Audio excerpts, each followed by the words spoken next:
Kalau saya ke Mas Zensa, kita bicara poin-poin penting dalam tuntutan 17+8 ini. Kalau tadi kan bagaimana harusnya ketum-ketum partai bersikap terhadap kader-kadernya dan juga memperbaiki internal partai. Kalau dari Mas Zensa sendiri, poin penting apa lagi yang ya 17+8 ini semuanya penting sebenarnya. Tapi menurut Anda ada poin krusial lagi yang harus memang disoroti dari 17+8 ini, Mas Zensa? Terima kasih. Kami di Kolektif Indonesia Berbenah percaya bahwa 17 ini langkah darurat, kemudian 8 adalah janji masa depan. Kemudian yang kalau tadi tanya sama Mas Juna ya, terkait apa yang paling prioritas, tentunya tentang hentikan kekerasan. Setiap luka, bahkan setiap nyawa ini bukan hanya statistik, tapi juga ada dunia yang runtuh. Ini yang kami kedepankan, sangat kedepankan bagaimana kita perlu menghentikan kekerasan di aksi beberapa hari ini, baik dari khususnya dari pihak pemerintah. Kemudian tentang bebaskan suara, gitu. Beberapa berita tercatat ya bagaimana beberapa demonstran masih tertahan, tapi tentu ingin mengawal itu secara transparan, gitu, equitable. Gitu. Kita pengen seperti tadi ya yang saya katakan bahwa ini kita berangkat dari rasa cinta, makanya ada pink di background saya ya. Kita berangkat dari rasa cinta. Jadi tolong, karena kita cinta pada negeri ini, dan saya percaya selalu akan menemukan jalan pulangnya. Gitu. Itu tujuan bersama untuk bagaimana kita membangun bangsa kita, gitu ya. Makanya ini poin penting tuh, hentikan kekerasan dan juga bebaskan suara. Buka ruang dialog yang sudah dijanjikan. Buka ruang dialog ini sendiri. Saya yakin banyak niat baik di sana, banyak niat baik yang akan lahir dari ruang dialog tersebut. Kemudian terakhir tentu khususnya kepada mumpung ada Mas Manik juga ya, teman-teman di partai juga, semoga bisa menjembatani ini gitu, karena mau tidak mau ini kan sebuah kausalitas ya, itu sebuah akibat gitu. Kita pengen setidaknya ruang dialog saling merasa, tidak perlu saling curiga. Ini yang penting banget. Bagaimana tuntutan ini sebenarnya lahir dari rasa kegelisahan kamu, perasaan kamu, gitu. Rasa cinta kamu pada bangsa, gitu. Karena kalau tidak disampaikan sekarang, mau sampai kapan? Kalau tidak dijawab sekarang, mau sampai kapan? Makanya itu kami selalu mengukur dan juga membuat progres ya, tracking progres di website kami. Itu mungkin teman-teman bisa langsung menuju 17+8 tuntutan rakyat itu tadi. Silakan di sana bisa teman-teman juga tracking progresnya, dan teman-teman pemerintah juga silakan melihat list-list tersebut dan juga bagaimana menjawabnya. Begitu sih. Oke, baik Mas Zensa. Tadi bahwa ketika kita bicara ruang diskusi ya, andai waktu bisa diputar balik ya Mas Zensa ya. Andai ketika beberapa hari yang lalu, pekan lalu, ada wakil rakyat atau siapapun bisa turun dan diajak diskusi, mungkin keadaan tidak akan ya luar biasa mencekam kemarin, tapi paling tidak lesson learned, you know, ya ada blessing in disguise yang kita punya dari kejadian yang kemarin. Saya ke Mas Manik. Mas Manik, kalau kita bicara deadline ya dan juga 17+8 ini, menurut Anda ini masuk akalkah untuk rentan waktu 5 September atau memang ya apa yang harus dilakukan agar 17+8 ini juga bisa dipenuhi secepat mungkin, Mas Manik? Iya, pertama kalau saya coba mendalami tuntutannya dari 17+8 ini, menurut saya ya yang paling ditunggu oleh masyarakat sipil sebenarnya adalah respon. Ya.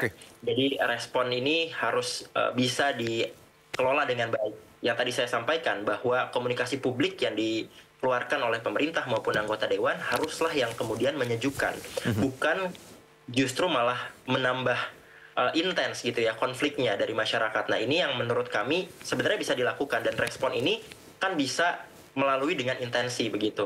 Kalau seandainya katakanlah tuntutannya tadi membebaskan demonstran, saya rasa itu juga bisa dilakukan sesegera mungkin ya, karena berdasarkan pasal 28 UUD 45 kita harusnya kita memiliki kebebasan untuk menyatakan sikap dan lain sebagainya. Tentu kami juga mengutuk keras upaya-upaya pelanggaran hukum, tapi kita perlu melihat di konteks ini sebenarnya adalah masyarakat hanya ingin didengarkan gitu. Jadi menurut kami 5 September ataupun 1 tahun itu adalah upaya yang masyarakat sipil harapkan bisa dilakukan oleh pemerintah.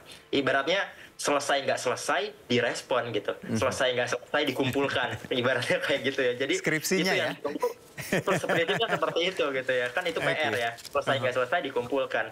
Apapun nanti yang jadi hasilnya, ya kita berharap ada upaya untuk berbenah gitu. Dan kami melihat bahwa deadline atau waktu yang kemudian disampaikan oleh masyarakat sipil ini bukan waktu yang mustahil untuk dilakukan, meskipun ada banyak hal, misalnya tadi mereformasi partai politik, jelas itu waktu yang saya rasa ya pasti butuh waktu yang cukup panjang karena kita berbicara masalah ini secara sistemik.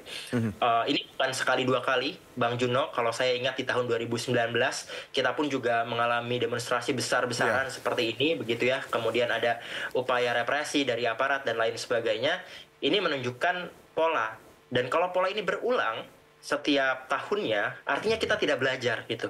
Nah ini harus kita segera selesaikan. Dan saya rasa ini momentum yang sangat-sangat besar dan krusial gitu. Dan balik lagi, 1 tahun ataupun tadi 1 minggu, menurut saya itu sebenarnya bisa dilakukan. Karena semua yang saya baca dari tuntutannya sebenarnya adalah mandat reformasi yang seharusnya sudah berjalan. Gitu. Ya, yang seharusnya sudah berjalan seperti itu. Oke, Mas Zenza, kalau kita bicara deadline ya, 1 minggu ataupun yang jangka panjang 1 tahun, menurut Anda mustahilkah untuk diwujudkan kalau yang misalnya 1 minggu atau memang mau tidak mau ya harusnya memang sudah berjalan seperti itu, Mas Zenza? Kalau saya izin menjawab tentang bagaimana seandainya sistem demokrasi kita memang berjalan sehat, mestinya 17/8 ini bisa dipenuhi. Kalau tidak tercapai pada 5 September, itu bukti ada masalah serius dalam prioritas kita sebagai bangsa. Tapi ini bukan soal iya atau tidak. Yang terpenting, kita perlu tahu, rakyat perlu berhak tahu siapa yang bertanggung jawab atas setiap tuntutan, apa progresnya, dan bagaimana komitmen nyata mereka. Gitu. Dan apa yang bisa masyarakat lakukan, yang saya titipkan adalah tetap konsisten bersuara, mengawal dengan cara damai dan demokratis, karena membenahi bangsa ini bukan tugas satu pihak seperti Mas Malik katakan tadi, tapi kerja kolektif yang tidak boleh berhenti, yang tidak boleh berhenti. Kita harus bareng-bareng. Itu sih Mas Yun. Sepakat Mas. Ini kita tiga-tiganya curhat dengan apa yang kita rasakan sebagai anak bangsa ya.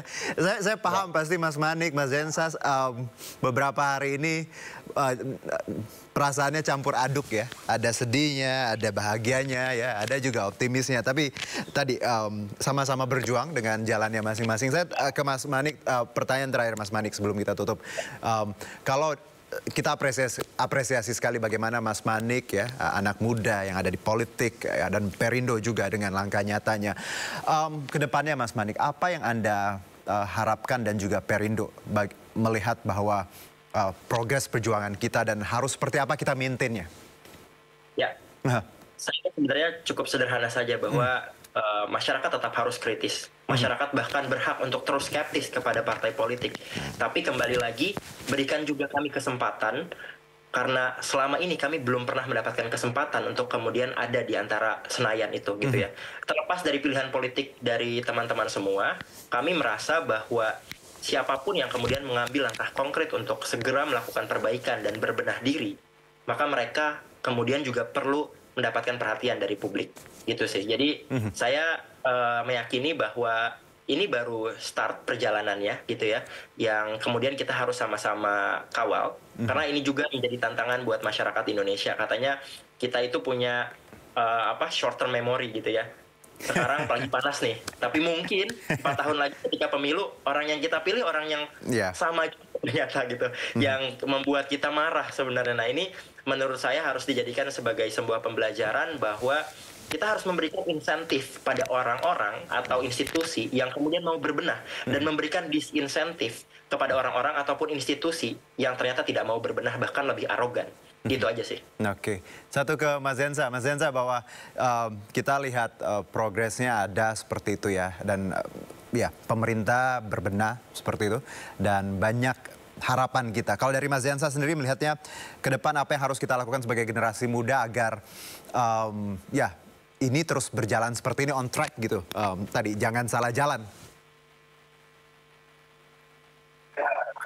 Seperti 3 kata yang ada di 17/8, Mas Juna, tentang transparansi, transformasi, dan juga empati. 3 hal ini yang perlu kita jaga, kita perlu kawal, dan menjadi value kita bersama sebagai orang muda. untuk terus bersuara dan untuk menjaga bangsa kita. Itu sih, Mas. Saya singkat saja. Karena kembali lagi, 17+8 ini bukan cuma angka, tapi ini beneran kegelisahan kami. Setidaknya jawab saja, gitu. Jangan di ghosting, kalau kata anak muda sekarang ya. Jangan di ghosting. Jawab aja, gitu. Kamu lagi di mana? Terus kalau bisa nggak apa enggak. Kalau nggak bisa, apa yang bisa kami bantu? Oke, Mas Zensa. Ya, ini ruang diskusi yang kita harapkan sebenarnya dari beberapa minggu yang lalu harusnya ya. Dan harusnya anggota DPR juga wakil pemerintah bisa membuat diskusi sesederhana ini agar rakyatnya juga bisa merasa terdengar ya. Mas Zensa dan Mas Manik, terima kasih banyak. Terus berjuang dan siapapun yang menyaksikan ini, ya anak-anak muda di luar sana, terus kawal, terus posting, terus peduli ya. Jangan terprovokasi, nggak boleh rasis ya. Anak Indonesia itu anak yang pintar, bijaksana, dan semuanya energinya hebat. Panjang umur perjuangan merdeka.